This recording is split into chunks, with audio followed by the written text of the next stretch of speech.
이 시간 다 같이 일어나셔서 경배 찬송 23장을 부르시면서 하나님을 예배하겠습니다.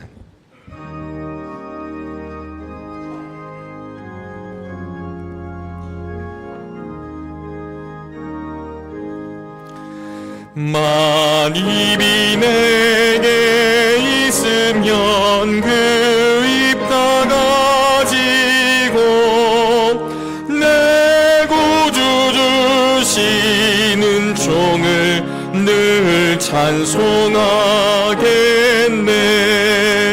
내 은혜로신 하나님 날 도와주시고 그 크신 영광 널리 펴 다 알게 하소서. 내 주의 귀한 이름이 날 위로하시고 이 귀의 음악 같은 힘 참 이락되도다. 내 죄의 권세 깨뜨려 그 결막 부시고 이 주한 마음을 비로소 고정케 하셨네.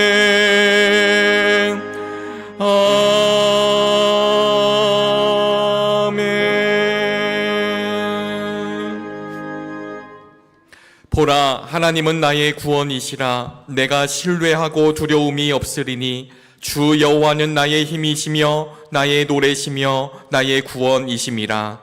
그러므로 너희가 기쁨으로 구원의 우물들에서 물을 기르리로다. 아멘.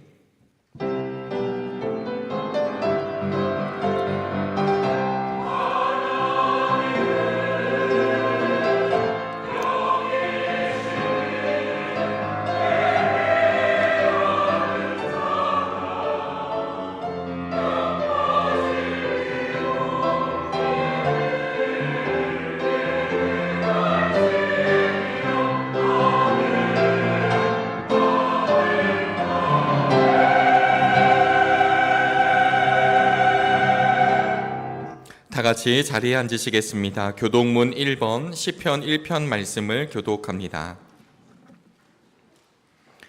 복 있는 사람은 악인들의 꾀를 따르지 아니하며 죄인들의 길에 서지 아니하며 오직 여호와의 율법을 즐거워하여 그는 시냇가에 심은 나무가 철을 따라 열매를 맺으며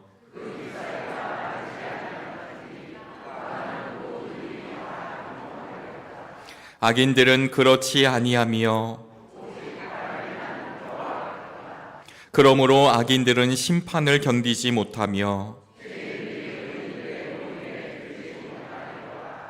무릇 의인들의 길은 여호와께서 인정하시나 악인들의 길은 망하리로다. 아멘. 사도신경으로 우리의 신앙을 고백합니다. 전능하사 천지를 만드신 하나님 아버지를 내가 믿사오며 그 외아들 우리 주 예수 그리스도를 믿사오니 이는 성령으로 잉태하사 동정녀 마리아에게 나시고 본디오 빌라도에게 고난을 받으사 십자가에 못 박혀 죽으시고 장사한 지 사흘 만에 죽은 자 가운데서 다시 살아나시며 하늘에 오르사 전능하신 하나님 우편에 앉아 계시다가 저리로서 산 자와 죽은 자를 심판하러 오시리라. 성령을 믿사오며 거룩한 공회와 성도가 서로 교통하는 것과 죄를 사하여 주시는 것과 몸이 다시 사는 것과 영원히 사는 것을 믿사옵나이다. 아멘.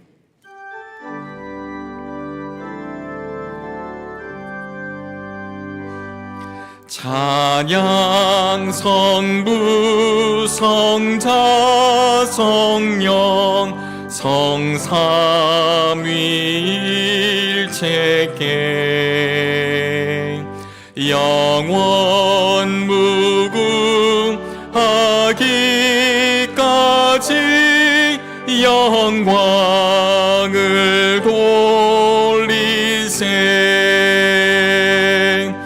영광을 돌리세 아멘.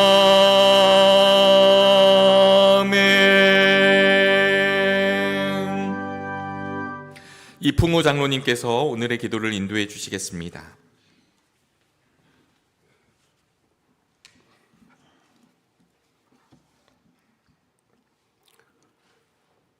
모든 만물을 창조하시고 다스리시는 하나님 아버지, 가을의 끝자락 겨울을 맞이하는 절기에 저희의 삶을 은혜의 삶으로 인도하여 주시고 거룩한 주님의 날 신령과 진정으로 예배드리게 하시니 감사와 찬양과 영광을 올려드립니다. 저희가 누리는 모든 것에 감사하는 삶이 주님 안에서 참된 기쁨과 평화를 누리는 것이요, 매 순간 주님이 주시는 사랑과 은혜가 저희 삶의 원동력임을 감사절 특별 새벽 기도를 통해 깨닫게 하여 주심에 감사를 드립니다. 세상의 유혹에 빠져 알게 모르게 지은 죄를 고백하오니 용서하여 주시옵고 십자가의 보혈로 정결케 하사 주님이 주시는 말씀과 기도로 영을 새롭게 하여 주시고 주님의 자녀로서 주님을 온전히 섬길 수 있는 은혜를 허락하여 주시옵소서. 이 나라를 세우시고 지키시는 주님, 이 나라 민족을 위해 기도드립니다.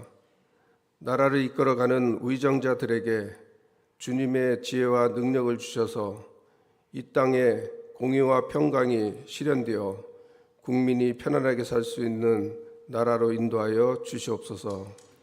자비로우신 주님, 질병으로 고통받는 환우들과 가족들에게 위로와 평안을 주시옵고 주님의 따뜻한 품으로 안아주셔서 주님께서 늘 함께 계시고 돌보고 계심을 느낄 수 있도록 믿음을 허락하여 주시옵소서. 교회를 사랑하시는 주님, 정릉교회 은총의 숲을 꿈꾸는 사람들이 신앙이 더욱 성숙하여 이웃에게 그리스도의 향기를 전하는 자가 되게 하시옵고 말씀을 실천하는 주님의 자녀로 살아갈 수 있도록 인도하여 주시옵소서.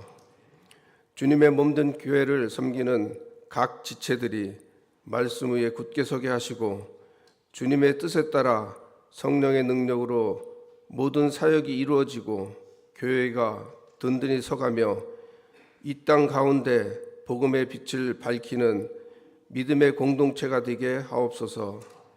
사랑의 주님, 교회를 섬기는 목회자들을 위해 기도드립니다.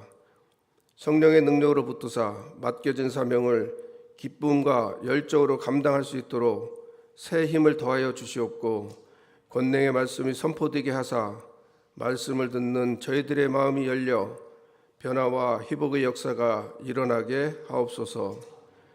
가정에는 주님의 평강과 은혜가 넘치도록 축복하여 주시옵소서.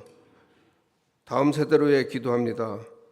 교회, 학교, 유아, 유치부로부터 청년부에 이르기까지 믿음 안에서 자라나며 세상의 유혹 속에서도 흔들리지 않고 오직 주님의 말씀 안에서 예수 그리스도를 인격적으로 만나 구원의 확신을 가지는 믿음의 세대로 잘 양육되어 이 시대를 변화시키는 믿음의 일꾼들로 자라나게 하옵소서.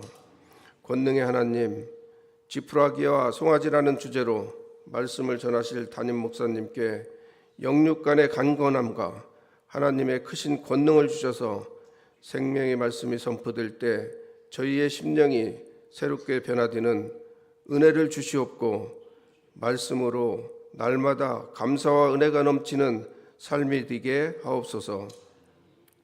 찬양으로 주님께 영광 돌리는 호산나 찬양대에 찬양을 기쁘게 받아 주시옵고 예배를 위해 헌신하는 충성된 손길들에게 주님의 풍성한 복을 내려주시어 주님의 사랑과 빛을 세상에 전하는 통로가 되게 하옵소서. 저희의 구주가 되시는 우리 주 예수 그리스도의 이름으로 기도를 드립니다. 아멘.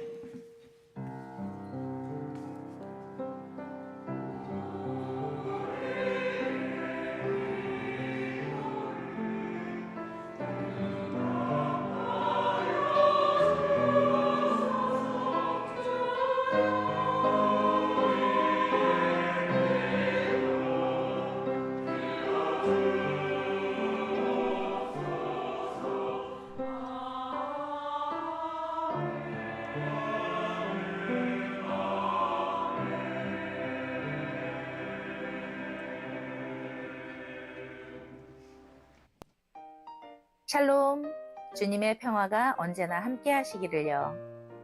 어김없이 때가 되면 자기 자리를 찾는 자연을 바라보면 우리의 삶도 되돌아보게 됩니다. 오늘도 말씀 앞에 겸손히 나아가는 우리 모두가 되기를 소망하며 11월 셋째 주 교회 소식을 전합니다. 오늘 오후 12시 15분 나임 예배실에서는 2025년 마지막 다음 세움 기도회가 있습니다. 우리의 자녀들을 위해 기도하는 자리에 함께 해주세요. 오늘 오후 4시에는 2025년 교사 위로회가 나임 예배실에서 있습니다. 청장년 선교회에서는 동역교회 돕기 수제청을 아가페실에서 판매합니다. 문의사항은 황성호 청장년 회장님께 해주시기 바랍니다. 성북지방의 평신도 성경학교가 내일부터 금요일까지 미아동 교회에서 있습니다. 교회에서는 오전 9시 30분에 출발하며 화요 중보 기도회와 수요 예배는 평신도 성경학교로 대신합니다. 다음 주일 2부 예배 시에 새가족 양육 수료식이 있습니다. 속회 성기미 수양회가 이번 주 토요일 오전 10시 나임 예배실에서 있습니다. 교구장, 지역장, 속장, 부속장님들께서는 꼭 참석하셔서 의미 있는 시간 되시기를 바랍니다. 차량 운행 봉사자를 찾습니다. 주일 2부 예배를 마치고 점심 식사 후에 기름역과 정릉역 일대를 운행하는 코스입니다. 귀한 성김으로 함께 하실 성도님께서는 꼭 신청해 주시기 바랍니다. 각 선교회에서는 30일 주일까지 총회를 마치고 그 내용을 사무실로 알려주시기 바랍니다. 2026년도에 우리의 다음 세대를 품을 교사를 모집합니다. 주보를 참조하시어 신청해 주세요. 2025년 부서 예산 환입을 다음 주일까지 해주시기를 바랍니다. 총 여선교회 사업부에서는 홍천쌀을 판매하고 있으니 많은 관심을 부탁드립니다. 오늘 총 남선교회 원래회가 오후 12시 30분 기획위원실에서 있습니다. 교우 소식입니다. 박한영, 김유리나 성도 가정에서 등남하셔서 이현옥 권사님은 외손자를, 배화자 성도님께서는 증손자를 만나시게 되었습니다. 주님의 이름으로 축하드립니다. 결혼기념과 범사에 감사하고 아버지를 추모하며 식사와 계란을 대접해 주심에 감사드립니다. 또한 범사에 감사하며 화분을 봉헌해 주심에 고마운 마음을 전합니다. 예배와 사역을 위해 주님 주신 마음으로 함께 해주시는 모든 성도님들께도 감사를 전합니다. 이 시간에는 사진으로 지난 한 주간을 돌아보는데요. 지난 한 주간 추수감사절에 봉헌한 라면을 사랑의 마음으로 전달하였습니다. 정릉 이동 주민센터를 방문하여 우리 지역에 계신 어려운 이웃들에게 온전히 사용되기를 바라는 마음으로 라면을 전달하였습니다. 또한 서울역과 종강역에서 노숙인 사역을 하는 드림시티 교회와 몸빵 선교회에 컵라면을 전달하였습니다. 더욱 추워지는 날씨인데요. 정릉교회와 교우들의 정성이 이웃들의 마음속에 따뜻한 희망이 되었기를 소망합니다. 지난 금요일과 토요일에는 교회 김장을 담갔습니다. 함께 참여하고 헌신하는 성도들의 귀한 손길을 통해서 풍성함과 기쁨을 나누는 시간이었는데요. 맛있게 익어가는 김장김치를 떠올리면서 우리 역시 주님 앞에 아름답게 익어가는 믿음의 사람이 되기를 기도해 봅니다. 입동을 지나 겨울을 보내고 있는데요. 우리의 몸과 마음이 움츠러들지 않고 당당하게 주님의 사람으로 세워지는 한 주간이 되기를 소망하며 지금까지 은총의 숲을 꿈꾸는 사람들이 모인 정릉교회 교회 소식이었습니다. 오늘의 성경 말씀은 말라기 4장 1절 2절 말씀입니다. 하나님의 말씀이 선포될 때 자리에서 일어나시겠습니다. 김형숙 권사님께서 하나님의 말씀을 봉독합니다.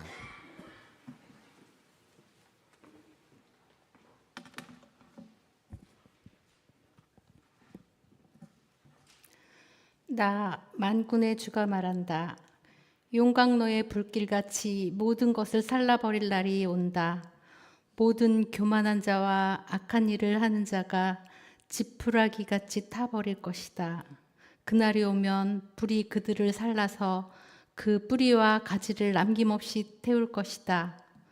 그러나 내 이름을 경외하는 너희에게는 의로운 해가 떠올라서 치료하는 광선을 발할 것이니 너희는 외양간에서 풀려난 송아지처럼 뛰어다닐 것이다.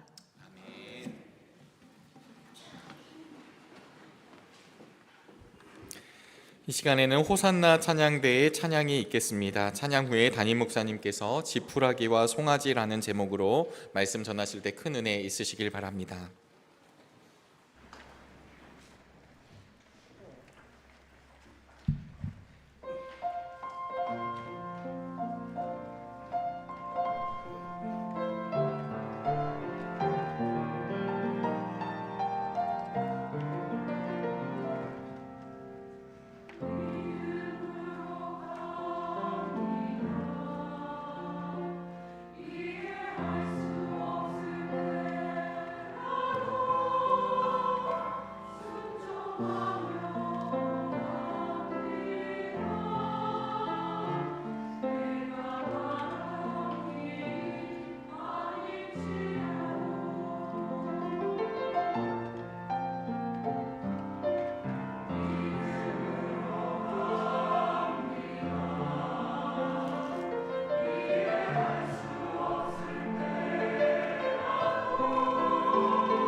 예, 오늘도 귀한 찬양 준비해 주신 호산나 찬양대 감사합니다. 우리 찬양의 첫 가사가 믿음으로 갑니다. 이해할 수 없을 때라도 였습니다. 그 한마디면 충분하지 않을까라는 그런 생각이 듭니다. 오늘 예배하는 우리들이 우리 삶에 주어진 것들, 이해할 수 없는 것들이 있다 할지라도 믿음으로 그 길을 걸어가는 우리 모두가 되어졌으면 좋겠습니다. 지난 시간 동안도 우리를 지켜주신 주님의 은혜 감사드립니다. 우리에게 많은 일들이 있었는데 지난주에는 빠뜨릴 수 없는 일들이 있었습니다. 무엇보다 우리의 자녀들이 대학 수능 시험을 보았습니다. 우리 시험을 본 학생들도 아마 이 자리에 있는 줄 알고 또 부모나 할머니, 할아버지들도 계실 줄로 압니다. 내가 노력한 만큼 좋은 결과 얻기를 바라고요.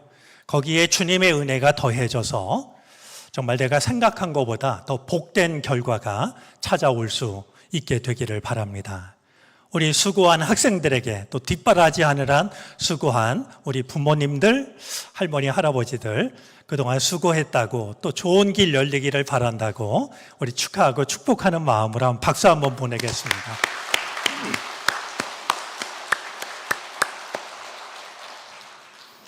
우리 사진으로도 보았습니다만 어제와 그제 교회에서는 김장을 담갔습니다. 원래 이 겨울 양식이라고 이제 말하는데 우리가 담근 김장도 겨울을 보내는 동안 우리 교우들에게 좋은 양식이 되어질 것입니다. 수고하신 교우들 진심으로 고마운 마음을 전하고요. 무엇보다 어제 점심 너무나 맛있었습니다. 특별히 정말 수고도 하고 맛있는 식사까지 차려준 모든 분들께 고마운 마음을 전합니다. 아울러 우리에게도 은혜를 주셔서 우리 추운 겨울을 넉넉히 지날 수 있는 마음의 양식을 혹은 고난이라고 하는 추위가 닥쳐온다 할지라도 그것마저 이겨낼 수 있는 한 올의 양식을 우리 모두에게 허락해 주시기를 바랍니다. 우리 예수님께서 가르쳐 주신 기도가 있습니다. 우리가 주기도문이라고 부르죠. 주기도문에 보면 우리에게 일용할 양식을 주십시오라는 기도가 있습니다. 우리는 이 주기도문을 드릴 때마다 아주 익숙하게 그 기도를 드립니다. 그런데 가만히 생각을 해보면 우리는 그렇게 기도하지만 그렇게 기도하지 못합니다. 무슨 말이냐 하면 우리에게 일용할 양식을 달라라고 기도하지만 실제로는 몇 년치의 양식을 달라라고 어쩌면 평생의 양식을 달라라고 기도하고 있는지도 모릅니다. 주님이 요구하셨던 것은 매일매일의 삶이 하나님께 달려 있으니 오늘을 살아갈 은총을 구하라고 가르쳐 주셨는데 가르침대로 우리는 그렇게 기도하지만 마음속으로는 그 이상의 것을 바라고 구하고 있는 순간들이 적지가 않다라고 여겨지는 겁니다. 그런 점에서 오늘 나누는 양식이 일용할 양식이 되어지기를 바랍니다. 지나온 내 삶을 이해할 수 있는 일용할 양식이 되어졌으면 좋겠습니다. 내게 다가올 그 어떤 일도 나는 알지 못하지만 그 모든 것들을 믿음으로 받아들일 수 있는 일용할 양식이 되어졌으면 좋겠습니다. 주님이 은혜를 허락해 주셔서 오늘 나누는 말씀이 오늘 나에게 필요한 일용할 양식으로 다가올 수 있게 되기를 바랍니다. 오늘 우리가 나눌 말씀은 말라기서입니다. 우리 중요한 것은 아니지만 말라기서 말씀을 생각하기 전에 먼저 한 가지 좀 확인하고 싶은 게 있습니다. 우리 성경에 보면 성경 책의 이름이 기자로 끝나는 책이 많이 있습니다. 창세기, 출애굽기, 레위기, 민수기, 신명기가 그러합니다. 이 기자는 기록할 기자를 쓰죠. 그러다 보니까 말라기도요, 적지 않은 교우들이 똑같은 기자로 생각을 합니다. 그래서 창세기가 세상을 만드신 이야기, 출애굽기가 애굽에서 빠져나온 이야기, 이런 뜻이라고 하는 것을 알고 있는 것처럼 말라기도 말라에 대한 이야기인가? 이렇게 생각하시는 분들이 있습니다. 그러나 말라기는 그런 기자가 아니고요. 말라기라는 말 자체가 하나의 이름입니다. 말라키가 될 터인데요. 말라기라는 말의 뜻은 나의 사자라는 뜻입니다. 그러니까 말라기 이렇게 할 때 그 기자를 우리 기록할 기자로 생각하지 마시고 말라기라는 선지자가 예언한 내용이구나, 이렇게 이해를 하시는 것이 마땅하겠습니다. 말라기서는 소선지서 중에 한 권입니다.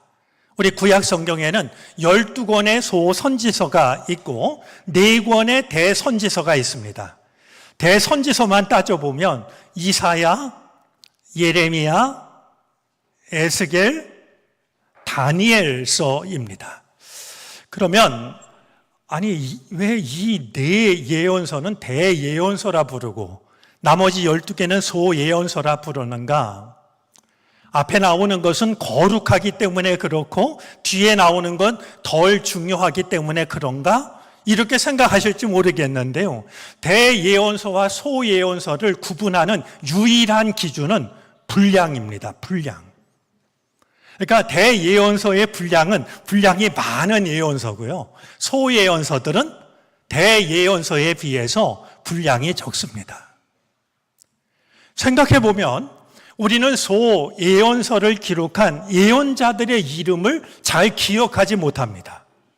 더더군다나 교회를 오래 다닌 사람도 이 소예언서의 순서를 잘 알고 있는 사람들이 많지가 않습니다. 여전히 우리에게 뭔가 낯섭니다. 그럼에도 불구하고 말라기서에 대해서는 잘 알고 있습니다.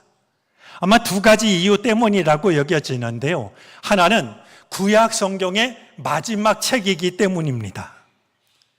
말라기 할 때 말자가 끝말자를 쓰는 건 아니지만 그래도 말로 시작이 되기 때문에 구약 성경의 마지막 책이 말라기지, 이건 잘 압니다. 또 하나 말라기서를 잘 아는 이유는요, 그동안 신앙생활 하시면서 이 부흥회 같은 데 가보면 강조해서 했던 말씀이 11조에 대한 강조였습니다. 헌금에 대해서 강조하면서 그때 가장 많이 인용되는 말씀이 말라기서입니다. 제가 평소에 이야기하지 않던 말씀이기 때문에 잠깐 살펴보면 다음과 같습니다. 하나님께서 이스라엘 백성들에게 이제라도 나에게 돌아오라고 말씀합니다. 너희가 지금이라도 나에게 돌아오면 나도 너희에게로 돌아가겠다라고 말씀을 하죠. 그래서 백성들이 하나님께 질문합니다. 하나님, 우리가 하나님께로 돌아가려면 무엇을 해야 합니까? 그러자 하나님이 이렇게 말씀하십니다. 사람이 하나님의 것을 훔치면 되겠느냐? 그런데도 너희는 나의 것을 훔치고서도 우리가 주님의 무엇을 훔쳤습니까? 하고 되묻는구나. 자, 지금 하나님이 말씀하시는 하나님의 것을 훔쳤다라고 말씀하시는 것이 다름 아니라 11조와 헌물이었습니다. 우리로 말하면 우리가 하나님께 드리는 예물, 헌금을 말하고 있는 것이죠.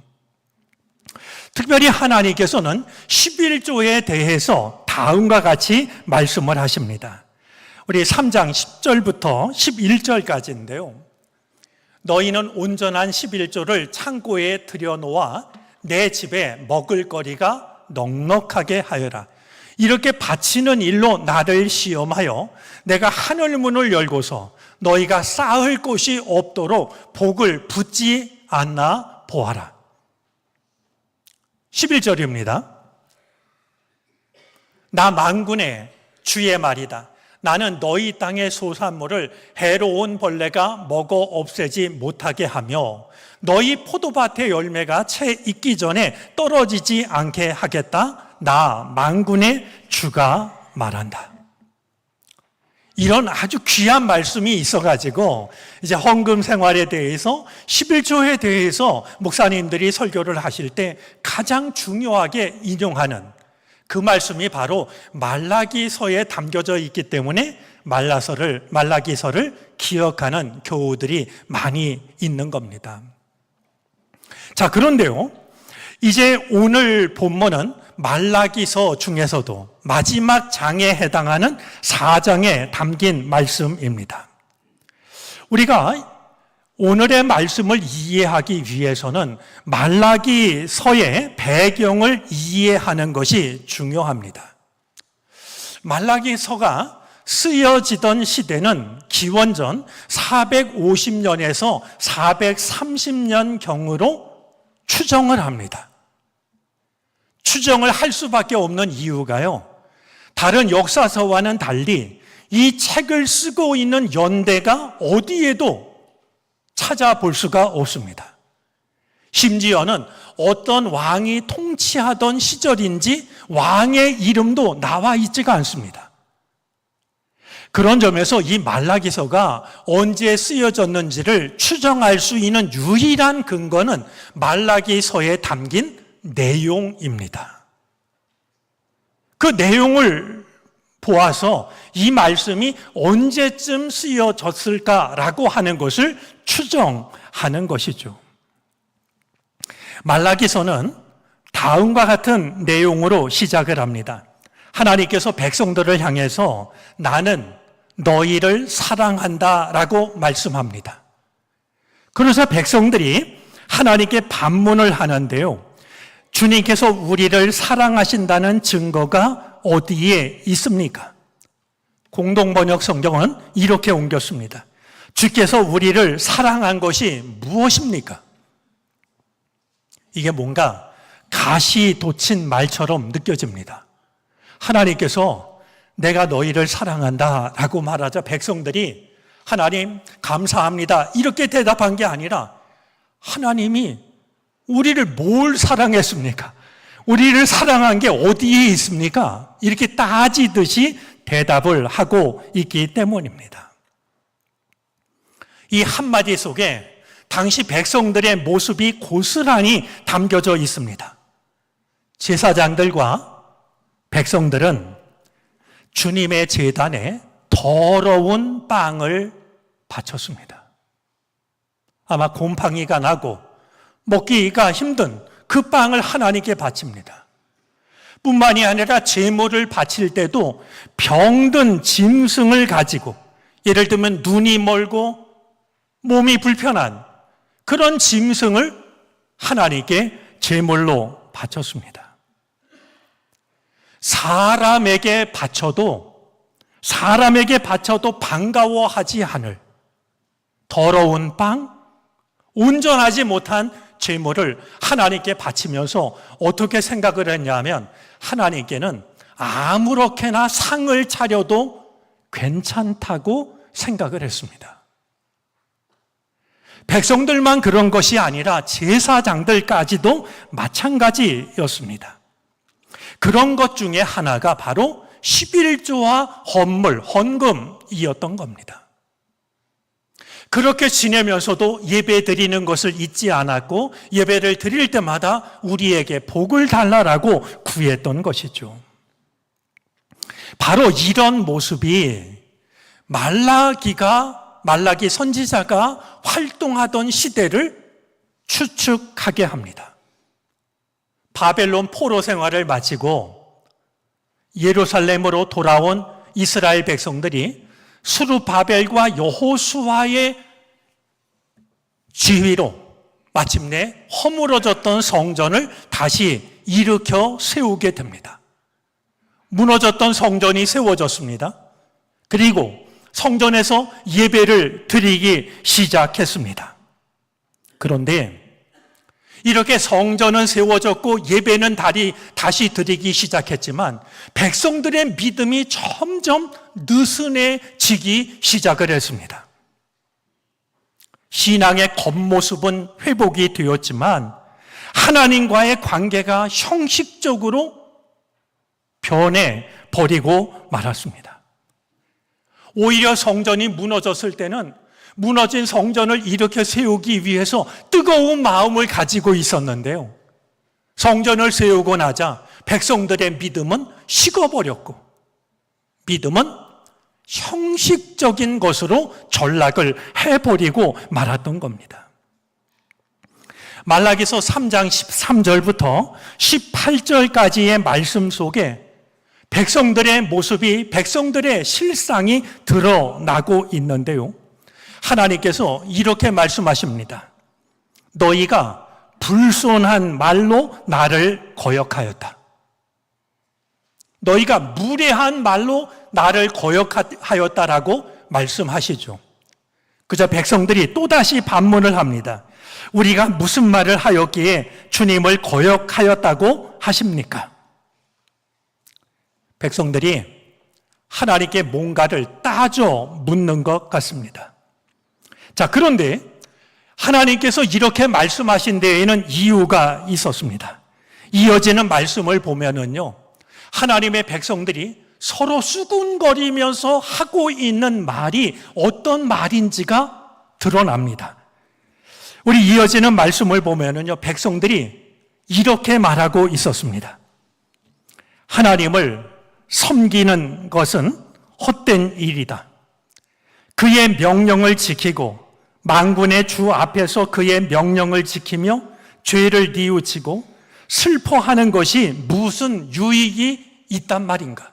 이제 보니 교만한 자가 오히려 복이 있고 악한 일을 하는 자가 번성하며 하나님을 시험하는 자가 재앙을 면한다. 하나님의 백성들이요, 모일 때마다 서로 수근수근 이야기를 하는데 하나님을 섬기는 거 다 헛된 일이라고. 우리가 하나님의 말씀을 지키고 죄를 회개하고 이게 도대체 무슨 유익이 있단 말인가? 하나님을 믿지 않는 사람들이 오히려 더 잘 살고 있는 거 아니냐? 이런 말들을 하나님의 백성들이 모일 때마다 서로 이야기를 하고 있었던 겁니다.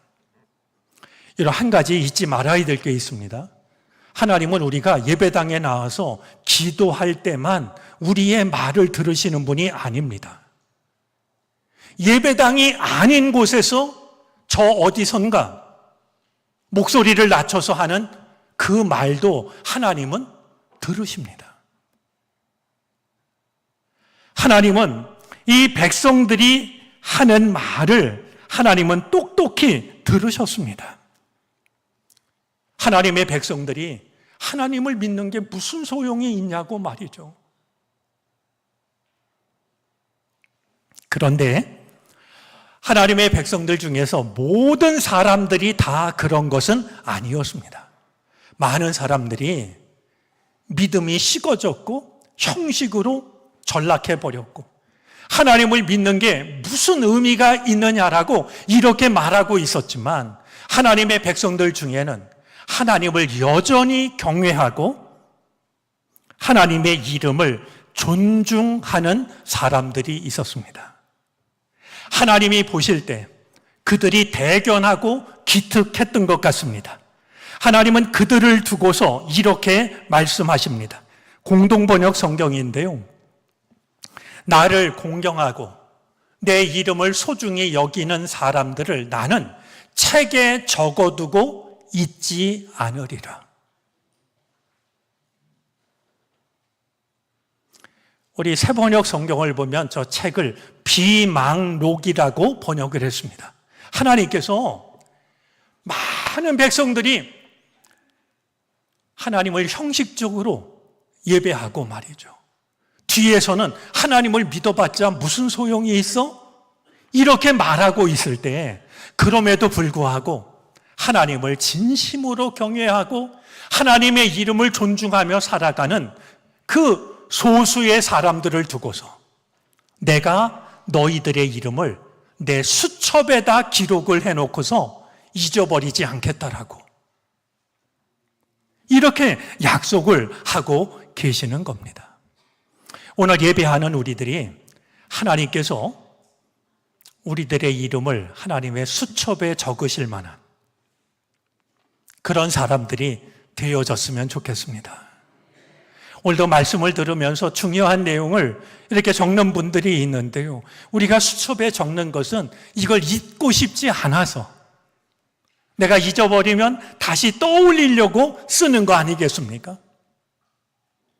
하나님께서 우리들의 이름을 하나님의 비망록에, 하나님의 수첩에 적어 두실 만한 사람이 되어지시기를 바랍니다.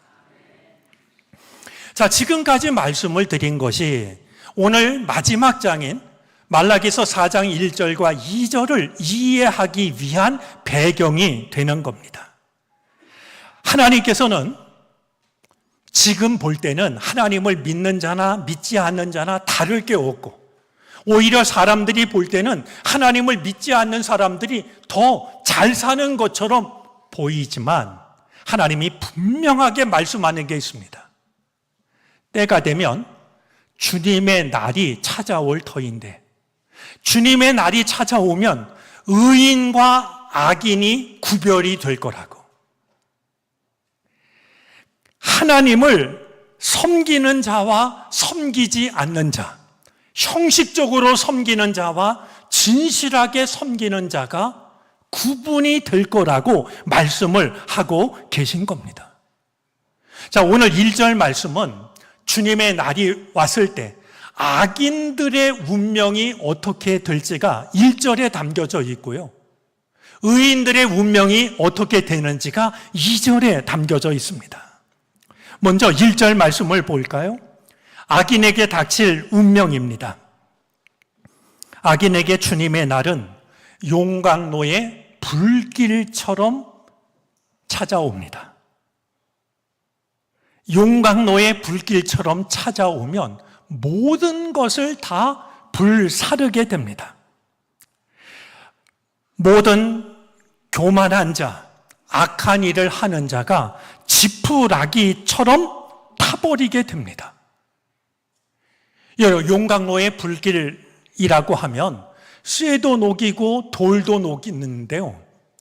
하물며 지푸라기가 견딜 수가 있겠습니까? 용광로의 불길 앞에서는 지푸라기는 한순간에 재가 되고 한순간에 사라집니다.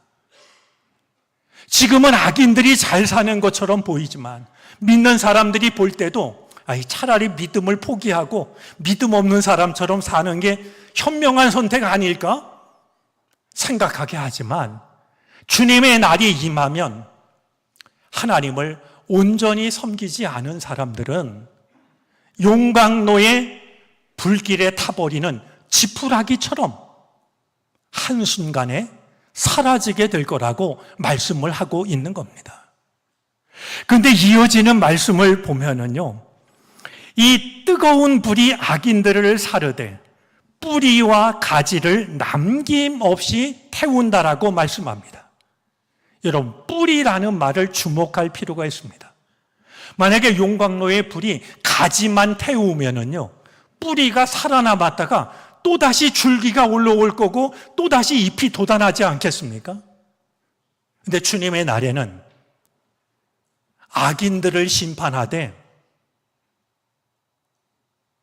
가지는 물론이고 뿌리까지를 태우게 됩니다. 그의 존재는 물론이고 존재의 근거까지도 사라지게 하신다는 겁니다. 반면 의인들은 다릅니다. 의인들에게 닥칠 일을 2절이 담고 있는데요. 2절 말씀을 우리가 한번 같이 읽어보도록 하겠습니다. 한 목소리로 읽어주시겠습니까?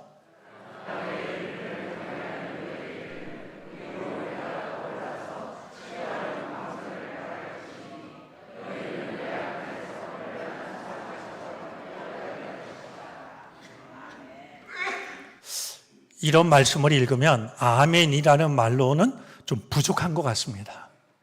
야호라고 소리라도 지르고 싶은 말이죠.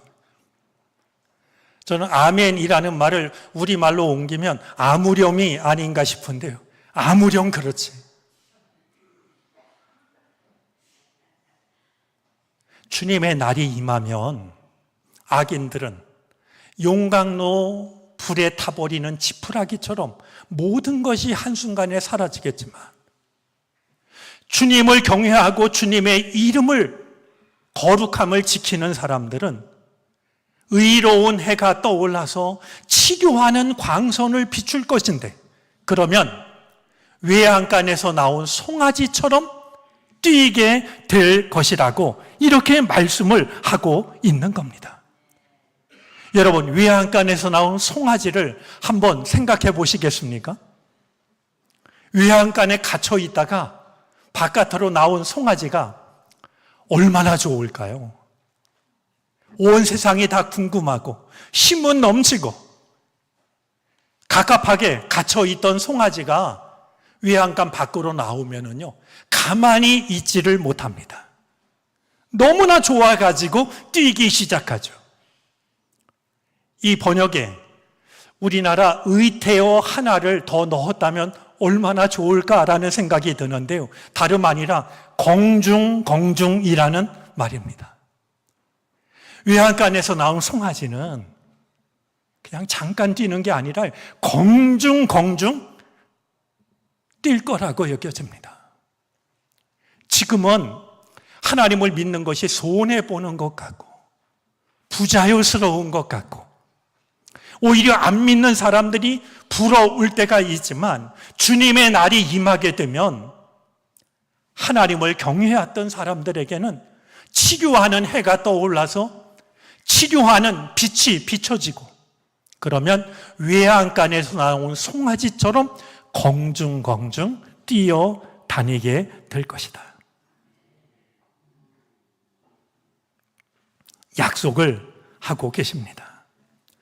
자, 외양간에서 나온 송아지가 공중 뛰어다니게 하시기 위해서 하나님이 먼저 하시는 일이 있습니다. 이 송아지가 외양간에 갇혀 있을 때, 아직은 어두컴컴한 외양간 안에 있을 때 먼저 의로운 해가 떠오르게 하십니다. 의로운 해가 떠올라서 치료하는 광선을 비춥니다. 잊지 마시기를 바랍니다. 하나님은 외양간에 갇혔던 송아지를 병든 채로 밖으로 내보내시기를 원하지 않습니다. 상한 채로 내보내기를 원하지 않으시는 겁니다. 외양간에 갇혀있는 그들에게 치료하는 광선을 비추셔서 모든 병이, 모든 불편함이 하나님의 백성들을 괴롭혔던 모든 것들이 다 사라지게 하신 뒤에 외양간의 문을 여십니다.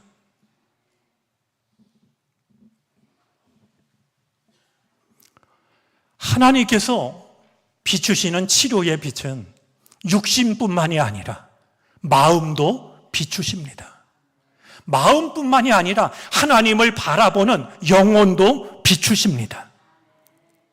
잊지 않았으면 좋겠습니다. 하나님의 빛이 닿지 못할 곳은 어디도 없습니다. 그리고 하나님의 빛을 이길 수 있는 어둠은 세상에 어디에도 없습니다. 오늘 말라기가 말씀하고 있는 위로부터 돋는 해는 사가랴의 예언을 떠올리게 합니다. 세례 요한의 아버지가 늙음하게 자식을 가질 수 없을 때 하나님의 은혜로 아들을 갖게 되는데 그렇게 태어난 아들이 요한 아니겠습니까? 사가랴도 이 일을 믿지 못해서 말 못하는 사람이 됩니다. 마침내 요한이 태어나자 그동안 닫혔던 입이 풀렸고 말이죠. 성령이 충만해서 예언을 하기 시작을 합니다. 사가랴의 예언 중에는 다음과 같은 내용이 있습니다. 누가복음 1장 78절, 79절인데요. 이것은 우리 하나님의 자비로운 심정에서 오는 것이다. 그는 해를 하늘 높이 뜨게 하셔서 어둠 속과 죽음의 그늘 아래에 앉아 있는 사람들에게 빛을 비추게 하시고 우리의 발을 평화의 길로 인도하실 것이다.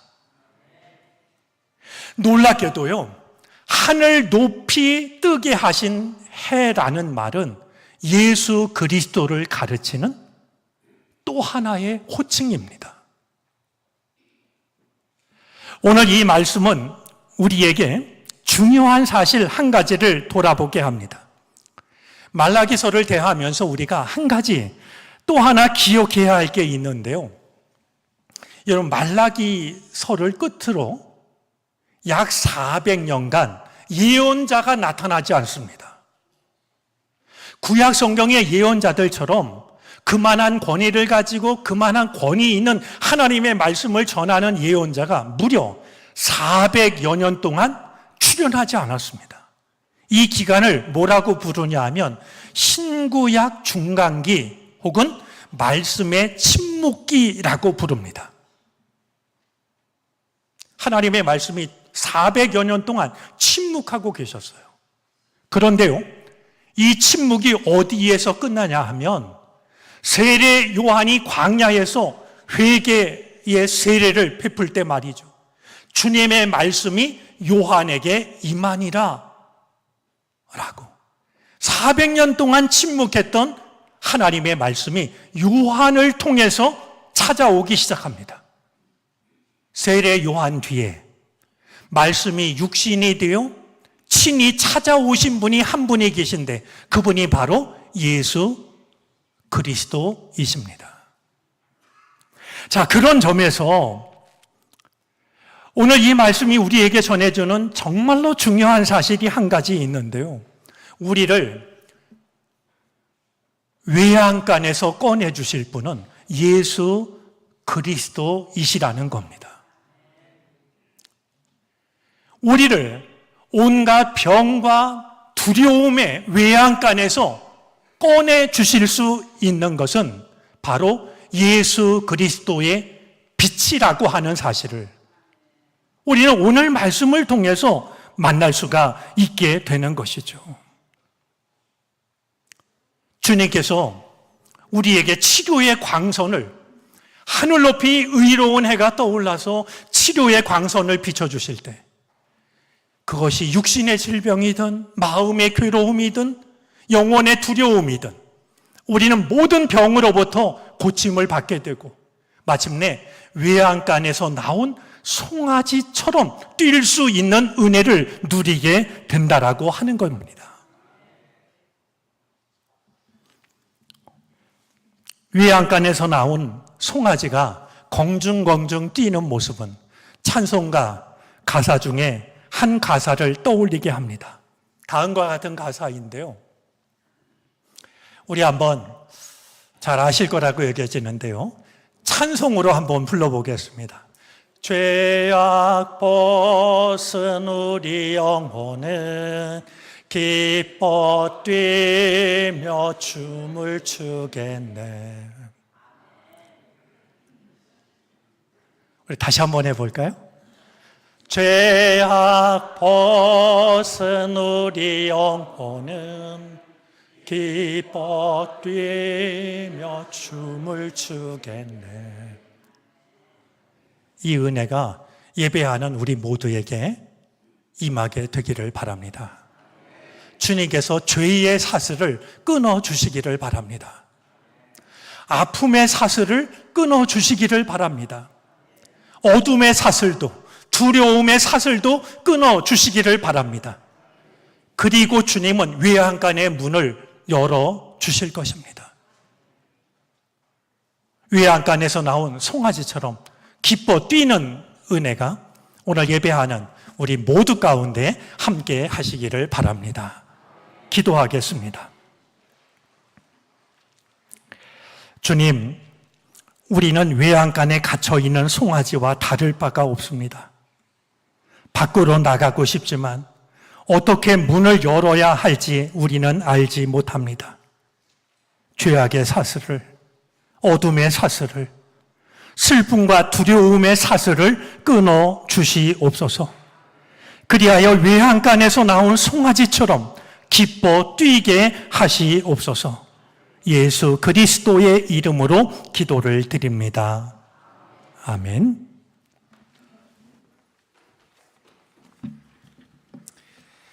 찬송가 380장을 찬송하겠습니다. 마지막 절을 부르실 때 다 같이 자리에서 일어나셔서 드리신 예물을 하나님께 봉헌하시겠습니다.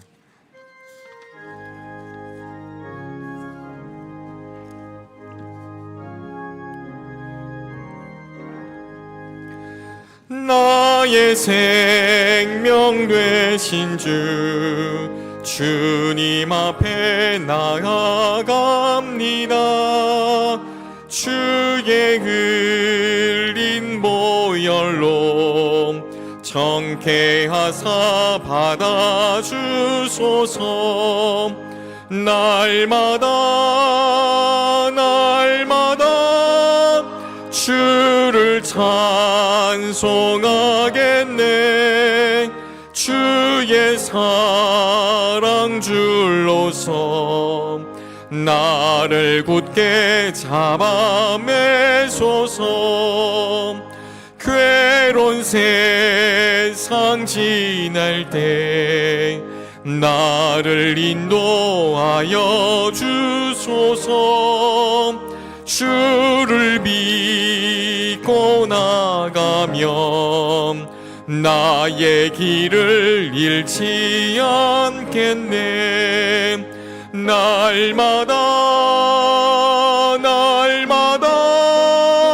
주를 찬송하겠네. 주의 사랑 줄로서 나를 굳게 잡아 매소서. 세상 살아갈 때에 주를 더욱 사랑합니다. 밝고 빛난 천국에 나의 영혼 들어가겠네. 날마다 주를 찬송하겠네. 주의 사랑 줄로서 나를 굳게 잡아 매소서.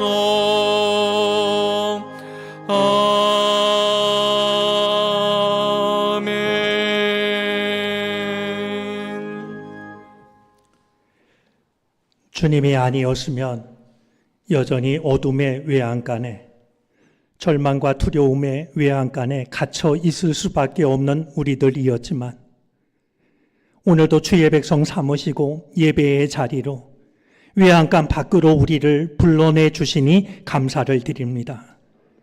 우리의 삶이 외양간에 갇혀 있거나 용광로에 타버리는 지푸라기의 삶이 되지 않게 하여 주시고 외양간 밖으로 나와 공중공중 기뻐 뛰는 송아지의 삶이 되게 하여 주시옵소서. 베푸신 은혜 감사하여 또한 하나님의 백성으로 살아가기를 원하여 우리의 감사와 기도의 제목이 담긴 예물을 주께 바칩니다. 주님 임재하여 주시고 우리의 삶을 다스려 주시옵소서. 합력하여 선을 이루실 수 있는 분은 주님밖에 없사오니 아버지 하나님 긍휼과 하나님의 크신 사랑을 허락하여 주셔서 우리를 괴롭혔던 모든 것에서 벗어나게 하여 주시고 우리에게 허락하신 단 한 번의 삶을 믿음으로 살아갈 수 있게 하여 주시옵소서. 주님의 은혜가 사랑하는 교우들 한 사람 한 사람, 한 가정 한 가정 하고 있는 모든 일 가운데 임하게 하여 주시옵소서. 감사하며 예수 그리스도의 이름으로 기도를 드립니다. 아멘.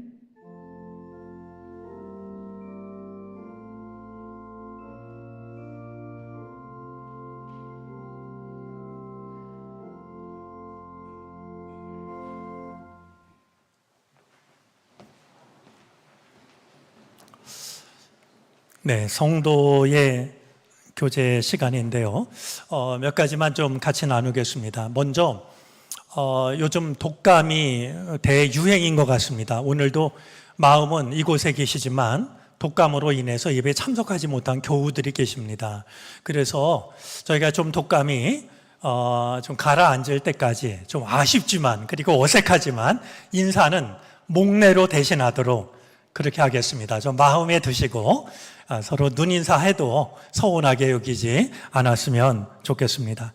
그리고 오늘 제단에 이렇게 무, 배추, 파 이렇게 올라와 있는데 우리 저 별관 옥상에 정원이 있습니다. 아주 좋은 정원이 있는데 우리 교우들이 잘 모릅니다. 우리 홍선표 권사님이 교회학교 어린이들과 함께 씨앗을 뿌렸고 이렇게 추수한 것을 먼저 하나님께 바치고 있습니다. 우리 귀한 손길이라고 여겨지는데요. 혹시 궁금했던 분들이 있으면 이해하시면 좋겠다 싶어서 알려드렸습니다. 오늘 특별히 좀 한 분을 소개를 하려고 그럽니다. 제가 소개하기 전에 잠깐 사진 하나를 먼저 보겠습니다. 아마 사진을 보고 저게 뭐지? 이렇게 생각하실 텐데요. 먼저 건배하고 있는 사진 아닙니다. 식사를 하기 전에 너무나 반가워서 손을 한 번 더 붙잡자고 해서 저렇게 손을 붙잡은 거고요. 이제 여러분들 보실 때 왼쪽에 있는 분, 우리 고태경 장로님이시고요. 그 뒤가 바로 접니다. 그리고 제 앞에 있는 분이 우리 정우성 장로님이시고, 그 앞에 계신 분을 오늘 좀 소개를 하려고 그럽니다. 우연한 일로 만나 뵙게 됐는데요.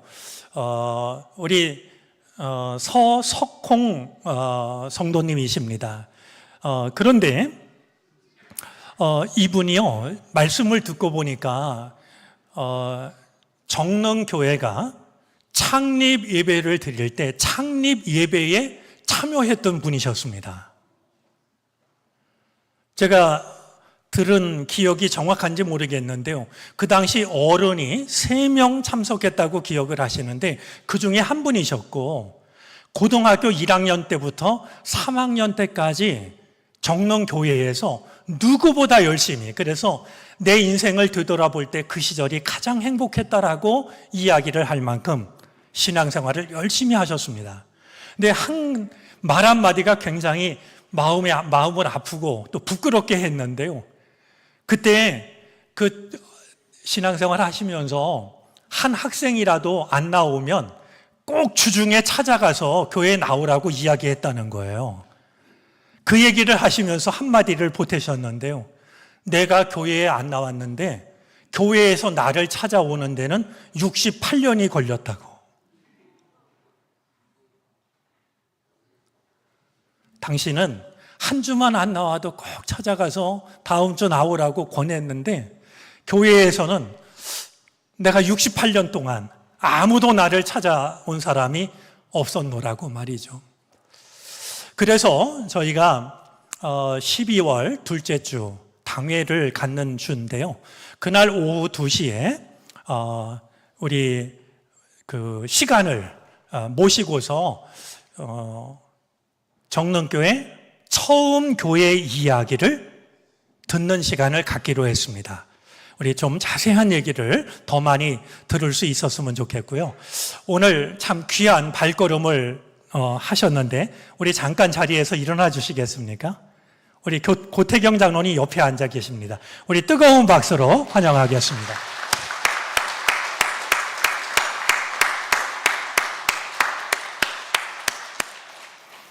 네, 우리 자세한 이야기는 12월 둘째 주일에 직접 듣도록 하겠습니다. 우리 이 시간 성도의 교제를 나눕니다. 옆자리에 있는 분, 앞뒤에 있는 분, 영상으로 참여하신 분들 서로 인사하겠습니다. 주님의 은혜가 함께 하시기를 바랍니다. 네, 건강하고 평안하기를 바랍니다.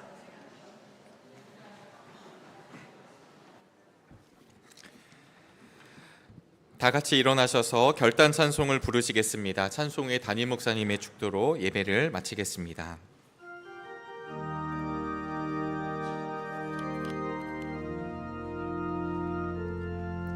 내가 누려왔던 모든 것들이,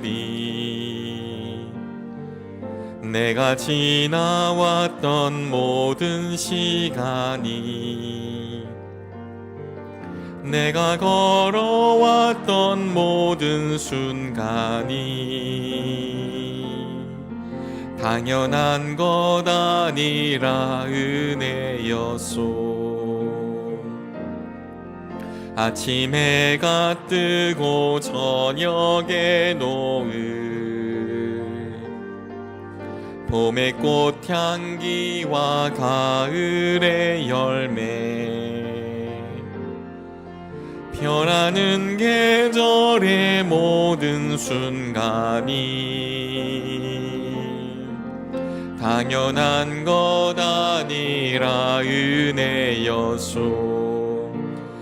모든 것이 은혜, 은혜, 은혜, 한없는 은혜. 내 삶에 당연한 건 하나도 없었던 것을, 모든 것이 은혜, 은혜였소. 모든 것이 은혜, 은혜,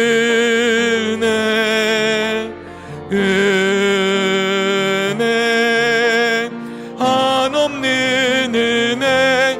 내 삶에 당연한 건 하나도 없었던 것을, 모든 것이 은혜, 은혜였소.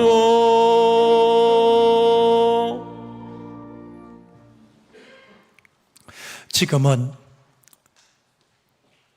우리를 어둠의 외양간에 두시지 않기 위하여, 절망과 두려움의 외양간에 갇히게 하지 않기 위하여 십자가에 홀로 매달리신 예수 그리스도의 크신 은혜와 우리를 단 한 번도 포기한 적 없이 여전히 우리를 사랑하시는 하나님의 지극하신 사랑하심과 우리의 약함을 긍휼히 여기시고 더욱 지키시고 앞길을 친히 인도하시는 성령의 은총이 하나님을 예배하고 삶의 자리를 향하여 믿음을 가지고 나아가는 우리 모두 가운데 이제로부터 영원토록 함께 계시옵기를 간절히 축원하옵나이다. 아멘.